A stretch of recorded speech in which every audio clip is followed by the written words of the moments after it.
નમસ્કાર બાલ દોસ્તો, આપનું સ્વાગત છે. ધોરણ 10 મેથેમેટિક્સ. ત્રિકોણનું અંતઃવૃત્ત, ત્રિકોણની અંદર સમાયેલા અને ત્રિકોણની ત્રણેય બાજુઓને સ્પર્શતા વર્તુળને ત્રિકોણનું અંતર્વૃત્ત કહેવામાં આવે છે. અહીંયા ઓ કેન્દ્રવાળું આ એક વર્તુળ છે, એનો સ્પર્શક AC છે, અહીંયા સ્પર્શક AB છે, આ સ્પર્શક BC છે. તો ત્રણેય બાજુને સ્પર્શે છે અને B ખૂણો છે એ 90 ડિગ્રી એટલે કે કાટખૂણો છે.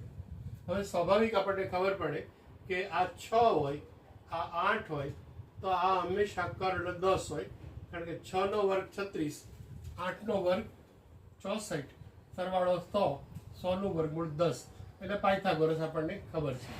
હવે અંતઃવૃત્તની ત્રિજ્યા ક્યારેક તમને શોર્ટ પ્રશ્નની અંદર પૂછે છે, તો એનું સૂત્ર છે કે AB પ્લસ BC, આ એમાંથી હાઇપોટેન્યુસ બાદ કરવાનું, AB plus BC minus AC by 2.